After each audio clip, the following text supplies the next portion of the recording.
when I skate sometimes, and Maé's mom is in the crowd, they'll like zoom in on Maé's mom, so they'll think that it's my mom. I'll be like, she is kind of like European. Where are the dark spots? Oh, okay, so that's her mom.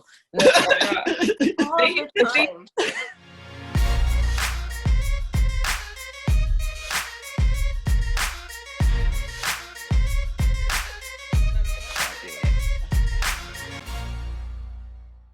So Maé, also you encapsulate so many identities, as well as you are a dark-skinned woman. Your mother is Congolese and your dad is Ivorian. Yes. And you live in France. So Yep. Tell us how your experience is growing up as a dark-skinned woman in France, and then as well as your experience as a dark-skinned woman in figure skating. Well, I'll start with figure skating. I honestly never had a problem. Like, most of the people after everything that happened, they were like, but how was your experience? Like, was it bad in skating? Did you face racism and stuff like that? I was like, I have to be honest. I'm not gonna create something that didn't happen to me. It was just fine. Like, we were lucky enough to be surrounded by amazing people, amazing skaters. But maybe it happened, I don't know. But in front of me, never happened. So that was always a positive experience, still to this day, a very positive experience. Now, as a dark-skinned woman, that's another story. It played a huge role on me, and it affected the way I saw myself on the ice as a dark-skinned woman, but it's not because of people within the sport. It's because of people outside of the sport, actually. And most of the time, it's Black people, which is like interesting. But I used to hate my skin.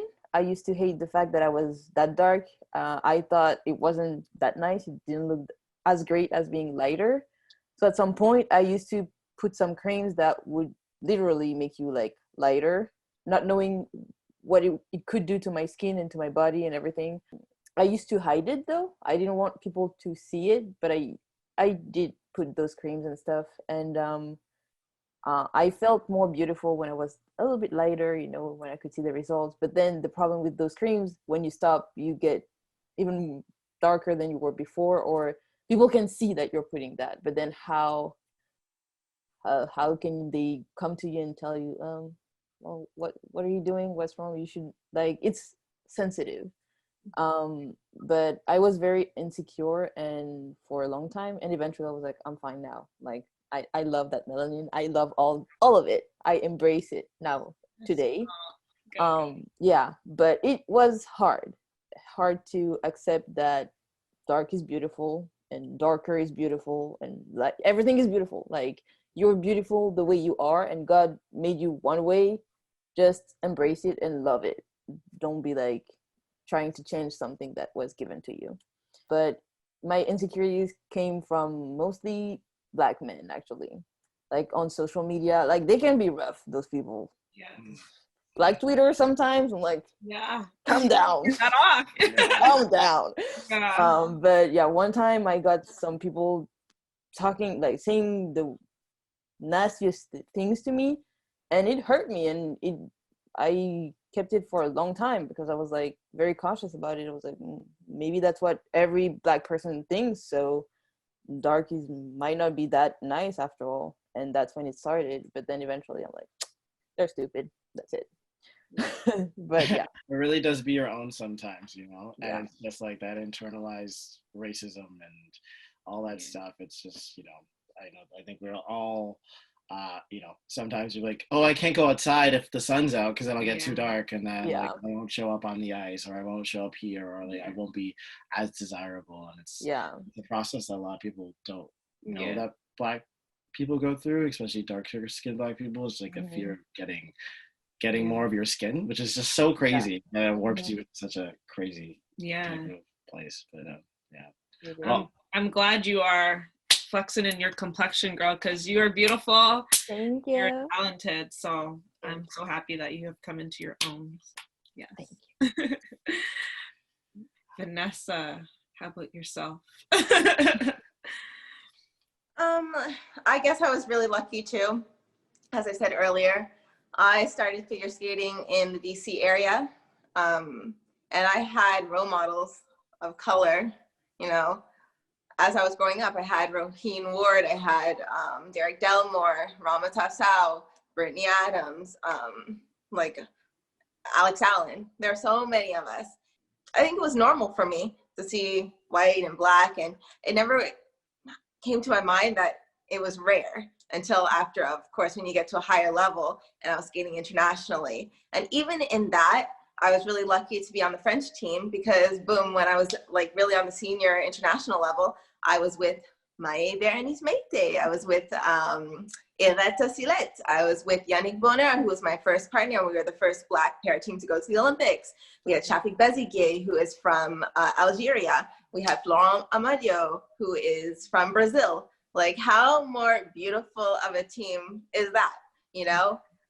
So it was very comforting, and it was very normal, and it was just natural. And what was even better about that experience was that it wasn't just at the early stages of figure skating. It was people that made it, you know. These were excellent, beautiful, strong, you know, admired figure skaters. So I think that made it even more like awesome. Do you know what I mean?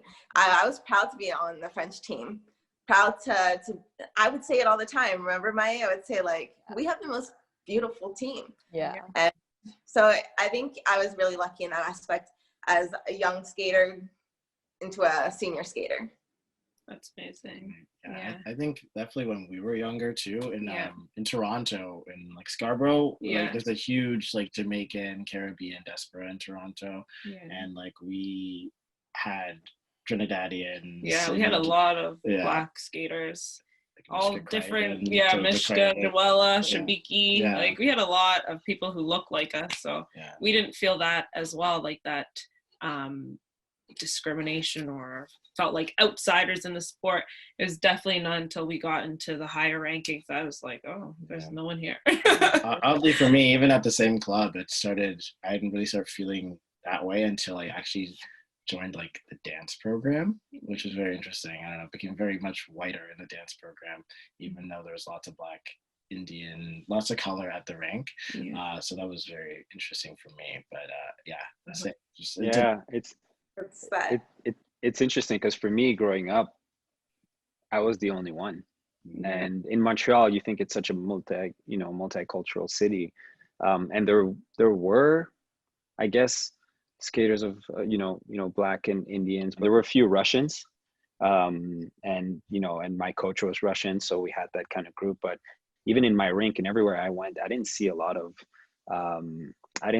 diversity in rinks at that level, which I'm very surprised, because in Canada, I mean, there's so much diversity. And even now, when you look at the Can Skate programs, there's a lot of skaters that are coming in that are Jamaicans, Africans.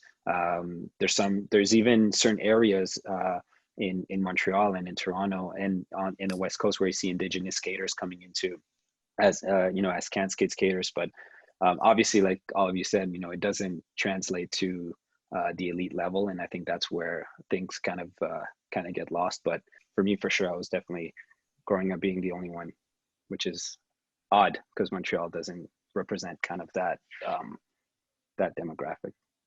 And like for the longest time, it was just me and Elladj holding down the fort for Canada, representing color. The Grand Prix circuit forever. I mean, the first time where I felt like I was part of a team, and it was probably one of the only times, it was in Acacia. I think we spoke about it. It's the North American Challenge in Vancouver. That was really cool because we were four Canadian guys on the team. And there was myself, who's half African, half Russian, Ian Martinez, who's Mexican, Aaron Jalil is Indian, Aaron Jalil, and Patrick Wong, who's I think Chinese. So it's like the four of us who represented Canada were actually, from the diverse group. So it was. I remember us looking at the team and being like, "That's pretty cool." Yeah, that is actually kind of cool. And then there was Harris. And myself, and then the other guy from the States. Yeah. Muhammad Ali looking guy. Yeah. I don't remember his name. Yeah. It was a very diverse. And it's always competition. Christine Musodembe. Oh yeah, Christine. Yeah. She was on like a junior Grand Prix circuit with us for a long time too. Yeah. She's just popping. Like we've been here. I don't know. Oh, I was so surprised. That's pretty much the whole competition right there. People of color. Actually, one part that was actually really cool. It was a small thing. Now that we're talking about competitions, it was at sectionals one year in formerly Central Ontario. It was me, Shaquille, and Rafi were 1, 2, 3 at sectionals. Yes. And it was like an all black podium, but then I had to leave to go like training for dance or whatever because I had to go for a junior Grand Prix, and I remember that I'm like, oh, I missed the podium. A cool like picture. Yeah. Even though it was like just sectionals, it was such a cool. It would be such a cool thing. 3 black boys, 1, 2, 3 in sectionals. That's cool. Yeah. Sounds like a French podium. Yeah. And that's and I think it's so cool that like in France, like I definitely think like Surya Bonali inspired so many black boys and girls in France. Oh yeah. Well, sorry, the first thing people say when I say I'm skating, it's like the next Surya Bonali. All the time. Yeah, they're like, oh, you're the girl who got ripped off and did all the backflips. What's her name? What's her name? Everyone knows Surya. Yes. Yeah, that definitely, I can definitely see, the magic it created on that French team. It was such a powerful path that she carved for skaters of color in France, and that's something that we have experienced in the US, for example, with Debbie Thomas and a few other skaters, but I don't know if it created the same kind of pull, and I wouldn't necessarily know why, but yeah, it's powerful to see someone like that you feel like you identify with and you look like that is successful. Yep. To this day, she's still remembered in France. That's how big she is, because they don't even necessarily know about Gabriela and Guillaume. Like when we talk about figure skating, they're like, oh yeah, Surya and Philippe. Yeah. They remember them. So that's how big of an impact they had on French audience. So that's crazy. Yeah, we didn't necessarily have that kind of traction, I don't feel, in Canada either. Like I look to the US and they have so many amazing Atoy and Roheen and they just had so many big names, and I think in Canada, I'm like, it's you guys. Elladj and Asher. Like there's no so we didn't have that kind of the only one in Canada that I really and he was from Quebec, that I really, really connected with. And I remember the first time seeing him skate, I was young. I was maybe like 14, 15. But it was the first high level black men that I saw skate. And it was Maxime Billy-Fortin. And I was like, I have chills just talking about it, because I was in shock.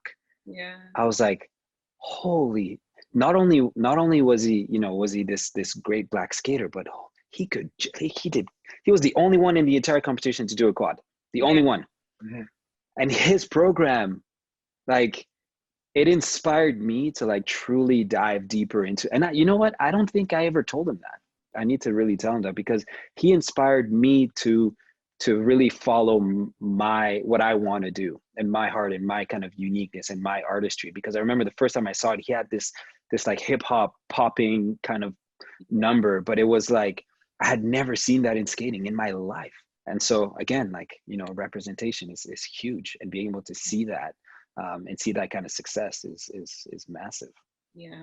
I think that sometimes you don't even realize how much you appreciate it until like it's like in front of your face. Yeah. And you're like, there's me. Yeah. There's like someone that looks like me, and I know I can do it. Like I know that I have talent and stuff like that, but you've always had to, and it wasn't a problem, like emulating the people you love, like looking at Evgeny Plushenko or Michelle Kwan or Jamie Sally, David Peltier. Like you admired these people, but when you see someone that looks like you doing something that you want to do, it like fills your heart, and you're just like, oh my God, it just gives you a little bit more reassurance. And so, yeah. Cool. Yeah. But I think that's also something that we forget, because we're all doing that too. The fact that we've made it this far and lasted that long, no matter what the accomplishment was, the accomplishment was, or, you know, the medal or not the medal, the fact that we're here and that we exist and that people see us, you know, I think it's rewarding in itself. And I don't think we can forget that, you know, because I think we're so focused on ourselves and our goals and making it there that we forget how much we are influencing kids that look like us. Absolutely. I couldn't agree more with you, Vanessa.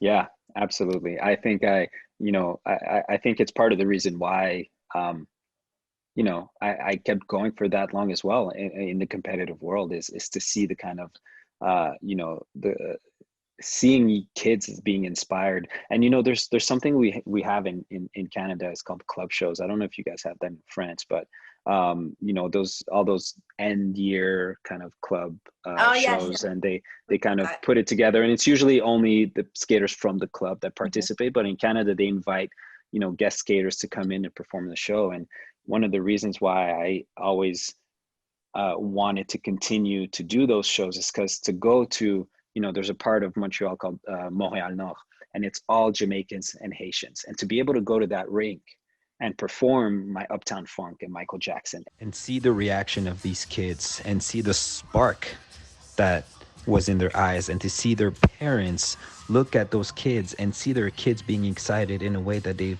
haven't been, that is one of the most magical experiences that I can experience. And I live for this. One of my biggest missions is to go in communities, underserved communities, where you see BIPOC skaters, predominantly BIPOC skaters, and perform for them, show them that they can be themselves, they can be cool, they can be great, and look at me and see themselves in me and believe that they can be successful as well. All right, so obviously our parents are our biggest advocates, support, and they pay for us to do this sport. How was your parents motivating, and how did they train you to become the person you are as a figure skater in this sport? We'll start first with Vanessa. So I think we all have gotten you know, you're Black, there aren't many people that look like you need to work hard, you need to work harder, they're not going to give you the benefit of the doubt. And that's exactly what my parents said to me. It was more in a way that wasn't because you're Black. It was more because there's no one else like you, but people have their favorites, and what they see is what they know, kind of thing, you know? They never made me feel like me being Black was going to be an obstacle, really. And my parents always tried to make me look inwards first, and not at what other people may say or what they may do. It's really like, what is my behavior doing? They made me work on things that I could change, I guess you could say, essentially. I think my parents were more focused on me correcting myself first, and then not blaming other people for my results. Whether it could be, you know, racist or discrimination because of my color, they never made me think that that was the reason. It was, you needed to work harder, or you needed to, you know, have a better attitude and things like that. So I think that was really healthy as a child, because I didn't see it as an obstacle. You know, if kids see something and they can't understand it, then they're already defeated before they even started. So I feel like I was really lucky in that aspect. And I always had my sister like right by me. So, you know, we were never really the only ones in that sense, you know, but my parents were always pretty positive about that, you know, although I'm sure they were aware of, you know, our surroundings and, you know, the systemic racism and the, you know, the culture of figure skating and the traditions where it stems from and things like that. They made me stay positive and focus on my goals and not the rest. It's so good for parents to insulate, because, you know, a topic that is like so real, but also so it's too hard for kids to process, because it's a concept they don't grasp because they're not developed just like anything, like rated R movies and sexual education. Like you cannot do that to children. And I feel it's the same, but that's how I was taught, you know, like my parents did that to me, and that's how I would like to teach my children. So that's just not, it's a weight on their shoulders. It's a chip on the shoulder, you know, that expression, and it's something that they can't change. So why make it a burden, right? And there's when like they're old to understand. Yeah, and there's indirect ways to like teach them and be like, you just, like you said, just work harder and not be aware that you have to work harder because you don't look like everybody else. But there's not a reason other than just you just working hard. But then, you know, So how did Maé, how did your parents inspire, insulate, protect, encourage you? Well, a little bit like Vanessa. They're like, you have to work very hard, you know, because you're not a majority in that sport or in anything you do in life, actually. My dad sat me down. That was for school, but he was like, that's going to work in every aspect of your life. You're a woman, so you have to work twice as hard. You're a Black woman. So on top of that, you have to work twice as hard so people can recognize your work and what you've done, your accomplishment, who you are, basic. So I've always had that mentality. And now my parents, they're hard workers people. They moved from Africa to Europe to get their master's degree and bachelor's degree and build their life there. So they have shown me what it is to work hard to get where you want to, what you want to get and where you want to go. So I always wanted to make them proud. And I was like, if I start something, I'm going to commit to it and then do my best. And I might not be the best, but I know I would have done my best to get where I am. And they never were pressuring me to be like, you have to be the number one, you have to win everything. They're like, as long as you have passion, as long as you love what you're doing, we're here. And the day you're like, I'm done, I'm tired, we're here. Like they are not pressuring me, pushing me. And I think that's what I can rely on a daily basis, because they're like, no matter what you do, we're here. And I think that's very important as well, to have like Vanessa said, a group support system around you that protects you from stuff that you should not know or be aware of, but keep pushing you and sometimes yelling at you when you need to be yelled at because you're not doing what you need to do, but always in a caring and loving way. So I'm very lucky to have my parents everywhere that I go. They're here, they're supporting me, and they're it's very easy for me to spot them whenever they're at the rink, because obviously not that many Black people are going. So I'm just looking for like 2 Black spots. I'm like, they're here. Yes. When I skate sometimes, and Maé's mom is in the crowd, they'll like zoom in on Maé's mom, so they'll think that it's my mom. I'll be like, she is kinda wrong one. Yeah, that's so funny, because they're like, the where are the dark spots? Oh, okay, so that's her mom. They used to think Elladj was our brother. Like people used to be like, really? All 3 of them are related, and we're like, no. Brothers in a whole other province from us. Yeah. His mom is a short, blonde Russian woman, but like my big, tall, Jamaican, wide mother. Like, no, they're not the same person. I think there was one time where I was walking with my mom, and I don't know if it was your mom, Asher, or if it was someone else's mom, but it was a Black woman, and someone congratulated this other person's mom for my success in this competition, and my mom was like, he's my son. He's my son. I know I'm blonde, blue eyes, green eyes, but he's my son. I have a funny story about my mom at Cup of China, talking about Black people being mislabeled as wrong Black person. So I wasn't with them, but my partner at the time, Karis Ralph, and her mom, who's this short Filipino woman, and my coach Carol Lane, they went to Tiananmen Square to tour around and stuff like that. And my mom is a tall, bigger Black Jamaican woman, and they're walking around and they're just like hearing like whispers. And then everyone's staring at them, which is like, we're used to it traveling internationally, like you get stared at, whatever. But then all of a sudden someone's like, Oprah. and like, Oprah, and then they're like crowding my mom, and like they think she's Oprah, and like people are yelling and like taking pictures, and like one lady like grabbed her like a toddler son and plopped him right down beside my mom, and he like looks up and is like, like starts wailing and crying, and this mom like trying to calm him down to take a picture. Oh my gosh. Yeah, so and then my mom, like, she takes everything in stride, so she's laughing her head off. And then on the way out, there was a man who was like selling stuff like I don't know, near the exit of Tiananmen Square or whatever, and then he had already had like pictures developed of like her and be like, yeah, this is Oprah. My mom's like, what? You're like trying to sell these pictures? I was like, I'm Oprah. And he's like, oh no, don't worry. And then gave her like a fake Rolex watch as like a gift or something like that. Yeah. So amazing. For international travel, mistaken Black and woman identity. And a lot. Speaking of how no one knows who your mom is, how did you and your father inspire you to continue skating?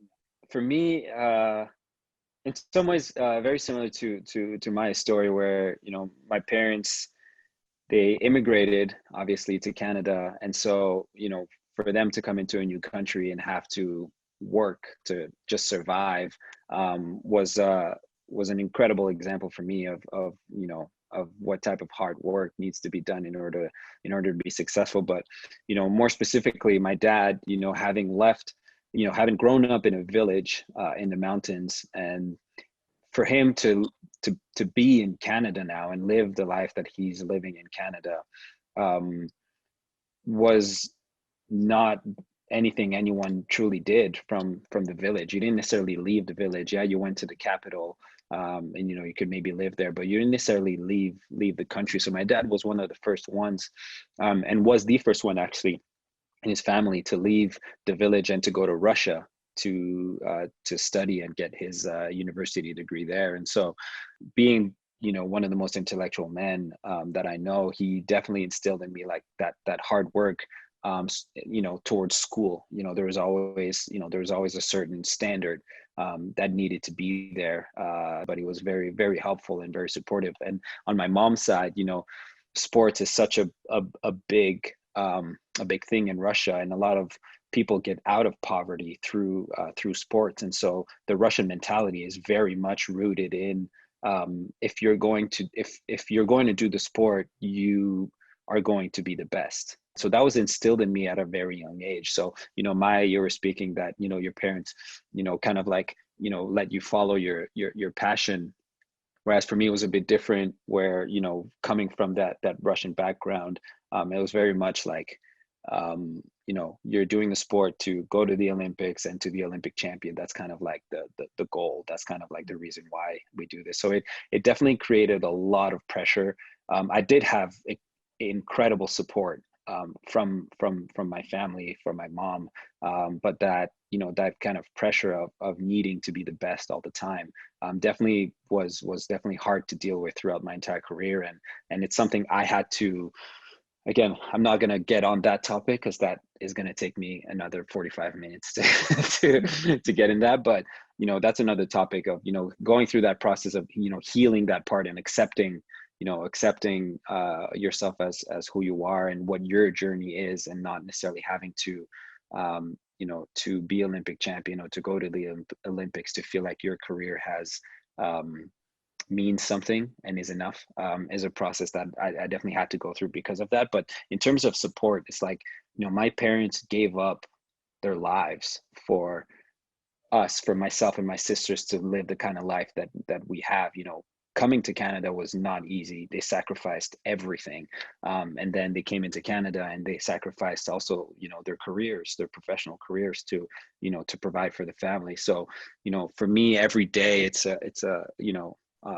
every day is an example of what what they've done for me, and it inspires me every day to work harder to give back to them, for them to have given all of that up for us to live our lives. I'm just extremely grateful, because I wouldn't be here. I wouldn't have had the success that I've had in figure skating if it wasn't for their support and their willingness to if we needed to sell the house in order for me to keep skating, they would have sold the house. You know what I mean? Like for them to have that kind of willingness to, you know, to do that, for me to continue what I want to do and to be successful is everything.